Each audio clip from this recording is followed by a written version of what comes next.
Hello everyone, welcome to mister local channel. ఈరోజు మీ ముందుకి ఒక స్టాక్ జీకే స్టాటిక్ టాపిక్తో వచ్చాను. అదేంటంటే భారత ప్రధాన మంత్రులు, ప్రైమ్ మినిస్టర్స్ ఆఫ్ ఇండియా, వీళ్ళ గురించి తెలుసుకోవడం ఎందుకు సార్ అంటే వాళ్ళ టైంలో జరిగిన ఇండియాలో జరిగిన కొన్ని సోషల్ ఎకనామిక్ రిఫార్మ్స్ తెలుసుకోవడం అవసరం అనమాట. చాలా గవర్నమెంట్ ఎగ్జామ్స్లో వీళ్ళ గురించి అడుగుతుంటారు. ఎందుకంటే ఏదైనా గ్రూప్ 1 మెయిన్స్ కానీ సివిల్స్ కానీ మెయిన్స్ ఎగ్జామ్స్ డిస్క్రిప్టివ్ ఎగ్జామ్స్ రాస్తున్నప్పుడు ఏదైనా సోషల్ ఎకనామిక్ యాక్టివిటీ గురించి, రిఫార్మ్స్ గురించి, అగ్రికల్చర్ రిఫార్మ్స్ గురించో, ఇండస్ట్రియల్ పాలసీస్ గురించి రాస్తున్నప్పుడు వీళ్ళ యొక్క ప్రైమ్ మినిస్టర్గా ఉన్న వ్యక్తి ఆయన టైంలో తీసుకున్న డెసిషన్స్ ఇవన్నీ కూడా చెప్పాల్సి వస్తుంది. అందుకని వాళ్ళ నేమ్, వాళ్ళ టర్మ్, ఆ టైంలో జరిగిన కొన్ని యాక్టివిటీస్ మేము ముందు ఉంచే ప్రయత్నం చేస్తాను ఉన్న తక్కువ టైంలో. ఫస్ట్ 1947 15th ఆగస్ట్లో మనకి ఇండిపెండెన్స్ వచ్చింది. ఇండిపెండెన్స్ వచ్చిన నుంచి తర్వాత 1964 May 27th వరకు జవహర్లాల్ నెహ్రూ గారు ప్రైమ్ మినిస్టర్గా ఇండియాలో ఉన్నారు. దాదాపు సుమారుగా ఎక్కువ టైం, లాంగ్ టర్మ్ 17 years ఉన్నారనమాట. 17 అంటే నార్మల్గా చెప్పాలంటే అసలు ప్రైమ్ మినిస్టర్గా ప్రైమ్ మినిస్టర్ యొక్క టర్మ్ ఇంత 5 years, prime minister term 5 years. మరి ఇండియాకి ఎప్పుడు ఎలక్షన్స్ జరిగాయి సార్ అంటే 1946 నుంచి 1949 mధ్యలో ఇండియన్ కాన్స్టిట్యూషన్ డ్రాఫ్ట్ చేశారు. మీకు ఆల్రెడీ తెలుసు, ఇంతకుముందు ప్రీవియస్ వీడియోలో ఒక దాంట్లో చెప్పడం జరుగుతుంది. 1950 January 26 నుంచి ఇండియన్ కాన్స్టిట్యూషన్ ఇంప్లిమెంటేషన్లోకి వచ్చింది. తర్వాత ఫస్ట్ జనరల్ ఎలక్షన్ ఎప్పుడు జరిగిందంటే 1952లో ఫస్ట్ జనరల్ ఎలక్షన్ ఇండియాలో జరిగింది లోక్సభకి. అక్కడి నుంచి కౌంట్ అవుతుంది అనమాట. అంటే మరి 47 నుంచి ఉన్నారు కదా సార్ అంటే యాక్చువల్గా కాన్స్టిట్యూషన్ పరంగా అయితే 52 నుంచి ఆయన ఉన్నట్టు. కానీ అప్పుడు ఇండియన్ గవర్నమెంట్ తరపున ఎవరో ఒకరు మాట్లాడాలి కదా విదేశాలతో, ఒక ఇండియన్ ఇన్ఛార్జ్గా ఉండాలి కనుక జవహర్లాల్ నెహ్రూ గారే ఇండిపెండెన్స్ వచ్చిన దాని నుంచి ఆయనే ప్రైమ్ మినిస్టర్గా ఉన్నారు. ఇండిపెండెన్స్ వచ్చిన ఫస్ట్ రోజు నుంచి భారత రాజ్యాంగ పరిషత్ భారత పార్లమెంట్గా మారింది. అంటే టెంపరీ పార్లమెంట్గా అనమాట. 1952లో ఫస్ట్ జనరల్ ఎలక్షన్ తర్వాత రియల్ పార్లమెంట్ ఫామ్ అయింది. దానికి ముందు ఎవరో ఒకరు యాక్ట్ చేయాలి కనుక, ఒక లీడ్ తీసుకోవాలి కనుక రాజ్యాంగ పరిషత్తులో ఉన్న ఎవరైతే హెడ్స్ ఉంటారో వాళ్ళే కొంత డ్యూటీస్ డిస్ట్రిబ్యూట్ చేసుకుని వాళ్ళు ప్రెసిడెంట్గా, డిప్యూటీ ప్రెసిడెంట్ రోలు, తర్వాత ప్రైమ్ మినిస్టర్ రోల్ వాళ్ళు ప్లే చేశారనమాట. జవహర్లాల్ నెహ్రూ గారు దాదాపు 17 years వర్క్ చేశారనమాట. ఎక్కువ టర్మ్ వర్క్ చేసిన ప్రైమ్ మినిస్టర్గా జవహర్లాల్ నెహ్రూ చెప్తారు. ఈ జవహర్లాల్ నెహ్రూ గారి టైంలోనే ఇండియా పాకిస్తాన్ మధ్యలో, ఈ టైంలోనే ఇండియా పాకిస్తాను పూర్తిగా రెండు కూడా based on religious matters the 2 countries were separated. Partition of India and Pakistan జరిగింది. ఫస్ట్ 1948లో ఇండియా పాకిస్తాన్ మధ్యలో ఒక వార్ కూడా జరిగింది.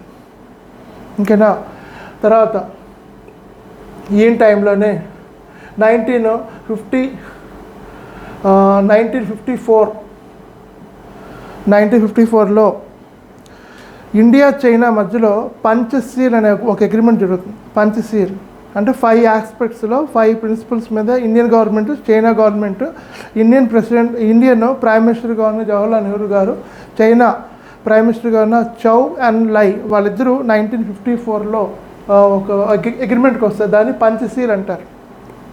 ఇంకేనా నెక్స్ట్ 1962లో జవహర్లాల్ నెహ్రూ గారి టర్మ్లోనే ఇండియా చైనా మధ్యలో ఫస్ట్ టైం వార్ జరుగుతుంది. ఇవన్నీ కూడా ఆయన టర్మ్లో జరుగుతాయి. ఇండియాలో అసలు father of modern India Jawaharlal Nehru అనమాట. Father of modern India. ఆయన అసలు ఇండియా కావాల్సిన ఇండియాని డెమోక్రటిక్గా ఉంచాలా, సోషలిస్టిక్గా ఉంచాలా, ఎలా ఉంచాలనే ప్లాన్ మొత్తం ఇండియాలో ప్రతి కంట్రీలో 3 fields ఉంటాయి. Primary sector, secondary sector, territory sectors. ఈ యొక్క మూడింటిని పూర్తి ఇలా ఉండాలని చెప్పి డిజైన్ చేసిన వ్యక్తి అనమాట. అందుకే ఆయన్ని ఫాదర్ ఆఫ్ మోడర్న్ ఇండియా అంటారు. Father of modern India. తర్వాత 1964లో జవహర్లాల్ నెహ్రూ గారు బ్రెయిన్ స్ట్రోక్ చనిపోతారు. ఆయన తర్వాత టెంపరీగా గుల్జారీలాల్ నందా అని ఆయన్ని అపాయింట్ చేస్తారనమాట. నామినల్గా ఆయన టెంపరీగా ఒక 1 month పాటు ఆయన యాక్ట్ చేయమని చేసిన తర్వాత సెకండ్ ప్రైమ్ మినిస్టర్గా లాల్ బహదూర్ శాస్త్రి వచ్చారు. లాల్ బహదూర్ శాస్త్రి గారు second prime minister of India. First prime minister of India Jawaharlal Nehru, second prime minister of India Lal Bahadur Shastri గారు. ఈ లాల్ బహదూర్ శాస్త్రి గారి టైంలో సెకండ్ టైం ఇండియా పాకిస్తాన్ మధ్యలో వార్ జరుగుతుంది. 1965 ఇండియా పాకిస్తాన్ మధ్యలో వార్స్ 4 times జరుగుతాయి. First time 1948, second time 1965, third time 1971, fourth time 1999.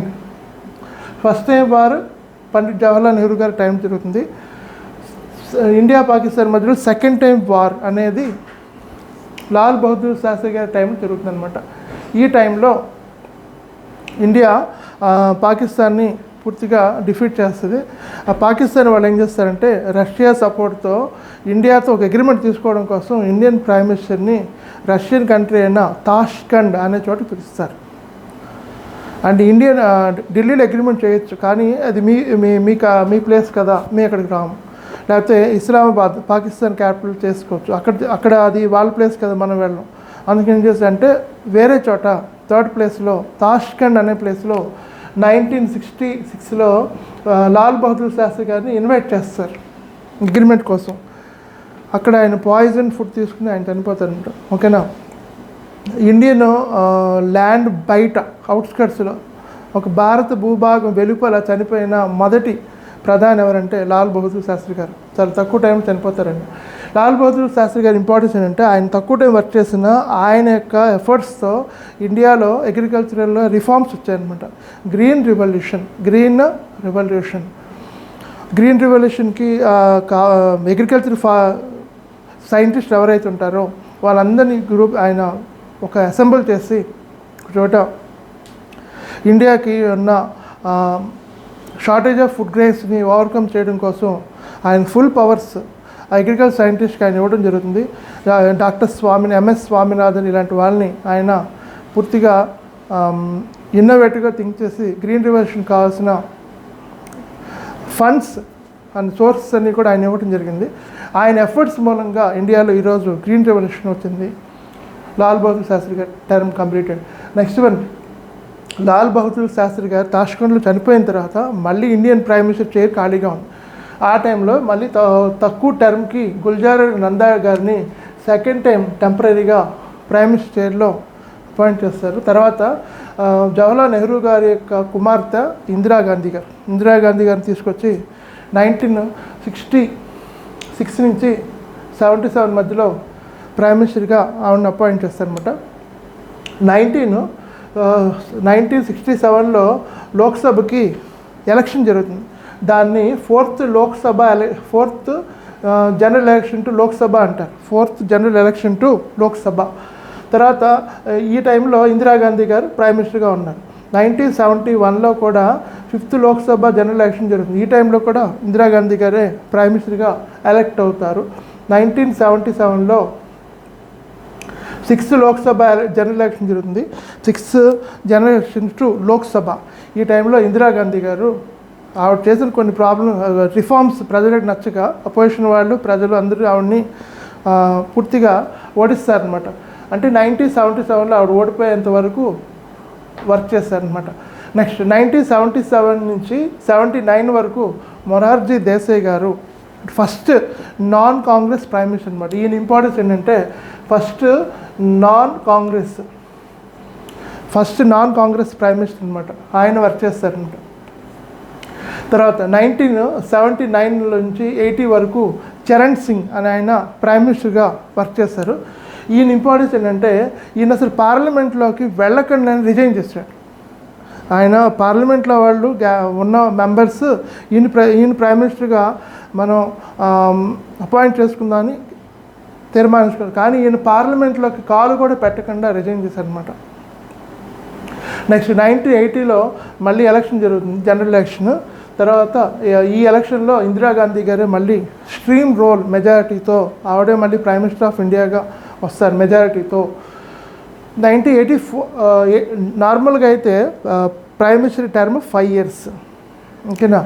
ఇక్కడ 1980లో జనరల్ ఎలక్షన్ జరిగితే 85 వరకు టర్మ్ ఉంటుంది. కానీ 84లో ఇందిరాగాంధీ గారు అసాసినేట్ చంపబడ్డారు.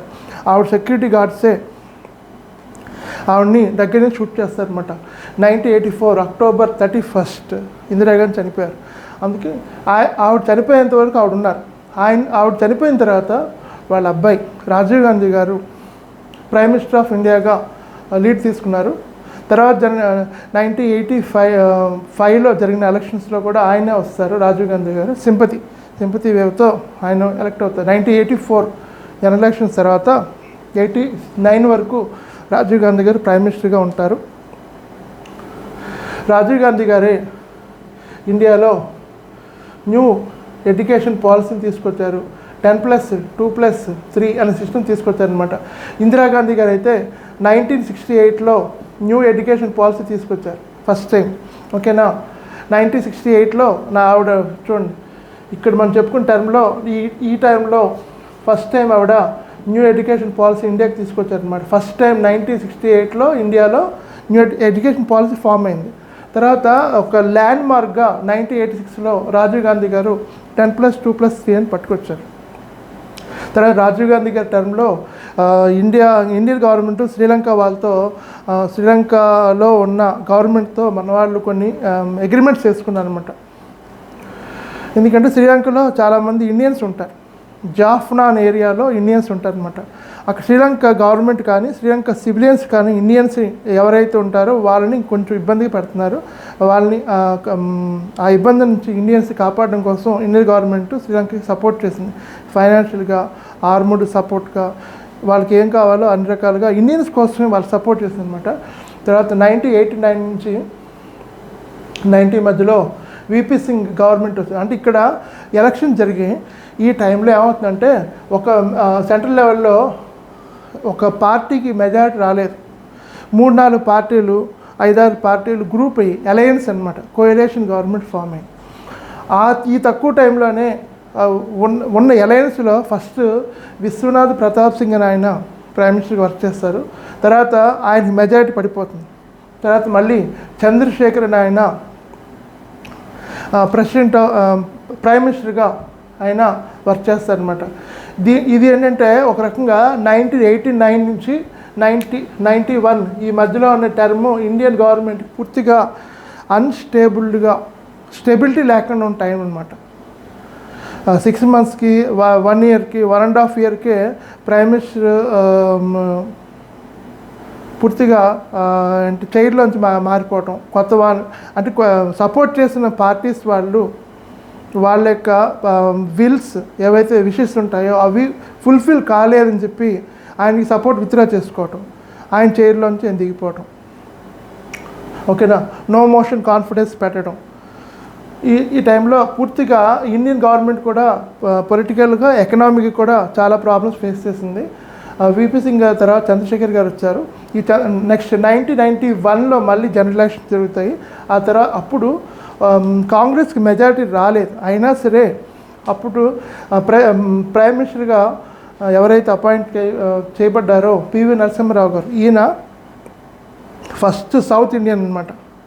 ప్రైమ్ మినిస్టర్ చైర్లోకి వెళ్ళిన first Telugu person south Indian. ఈయన ఏం చేస్తారంటే సింగిల్ మెజారిటీ రాకపోయినా, లార్జెస్ట్ మెజారిటీ రాకపోయినా మిగతా వాళ్ళతో ఆయన అలయన్స్లో ఉంటూ 5 years పాటు సక్సెస్ఫుల్గా గవర్నమెంట్ లీడ్ చేశాడు, ఓకేనా. తర్వాత ఈయన ఇండియన్ గవర్నమెంట్లో చాలా డ్రాస్టిక్ చేంజెస్ తీసుకొచ్చారు, సోషల్ ఎకనామిక్ చేంజెస్ పట్టుకొచ్చారు. 1991 నుంచి ఆయన గవర్నమెంట్ రిఫార్మ్స్ మొదలెట్టి లిబరలైజ్ చేయటం, ప్రైవేటైజ్ చేయటం, గ్లోబలైజ్ చేయడం చేశారు. గవర్నమెంట్ సెక్టార్ ఏదైతే ఉందో దాని యొక్క ఎక్స్పెన్సెస్ పూర్తి స్థాయిలో పెరుగుతూ ఉన్నాయి. గవర్నమెంట్ ఫర్మ్స్ని కొన్ని ప్రైవేటైజ్ చేయడం, కొంత పార్ట్ ప్రైవేటైజ్ చేయడం, రైల్వేస్ ప్రైవేటైజ్ చేయడం, ఎయిర్లైన్స్ ప్రైవేటైజ్ చేయడం, పూర్తి స్థాయిలో ఇన్సూరెన్స్ ఇలాంటివన్నీ కూడా బ్యాంక్స్ పూర్తిగా అన్నీ కొంత 50%, 51% గవర్నమెంట్, 49%. ఈ విధంగా నడితే 74:26. నెక్స్ట్ ఫారిన్ కంపెనీస్ ఏమైనా ఉంటే ఎఫ్డిఐస్ ఇన్వైట్ చేయడం, foreign direct investments. PV Narasimha Rao గారికి సపోర్ట్గా ఫైనాన్స్ మినిస్టర్గా అప్పుడు మన్మోహన్ సింగ్ గారు ఉండేవాళ్ళు. అదే టైంలో రిజర్వ్ బ్యాంక్ గవర్నర్గా సి రంగరాజన్ గారు ఉండేవాళ్ళు. ఈ ముగ్గురు కూడా ఎకనామిక్స్లో ఎక్స్పర్ట్స్ అనమాట. ఇండియా చాలా రూట్ లెవెల్లో ఉన్న ఇండియాని తీసుకొచ్చి మళ్ళీ వాళ్ళు పీక్స్లో ప్లేస్ చేయడం జరుగుతుంది.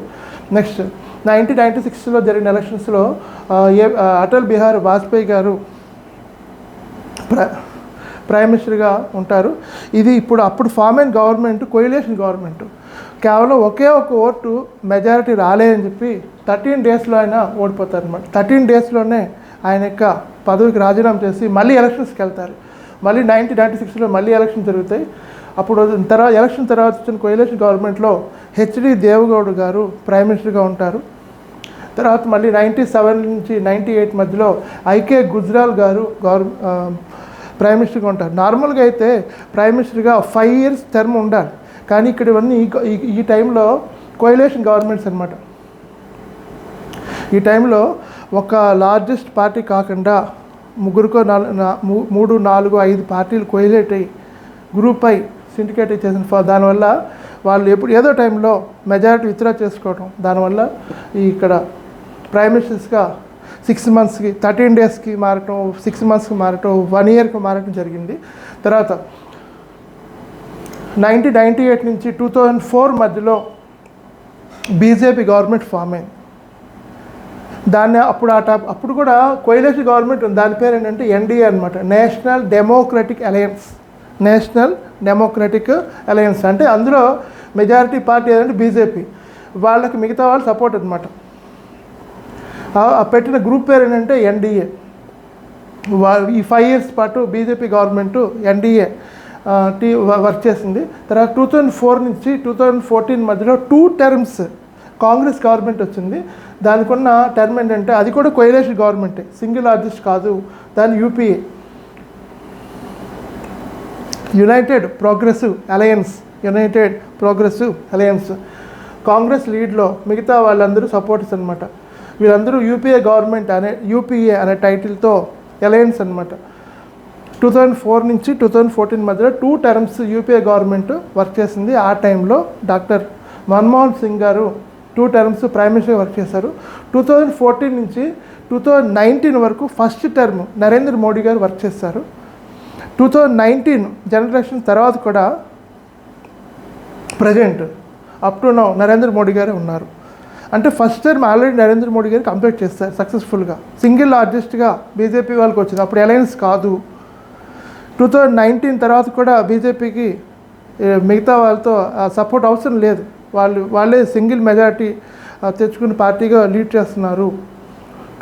ప్రజెంట్ 2019 నుంచి 2024 వరకు ఈ టర్మ్ ఉంది. ఈ టైంలో కూడా నరేంద్ర మోడీ గారు వర్క్ చేస్తారు. ఈ టైంలో రిఫార్మ్స్ తీసుకొచ్చిన ప్రైమ్ మినిస్టర్ ఎవరంటే ఇందిరాగాంధీ గారు. సోషల్ చేంజెస్, ఎకనామిక్ చేంజెస్ తీసుకొచ్చిన ప్రైమ్ మినిస్టర్ ఎవడ.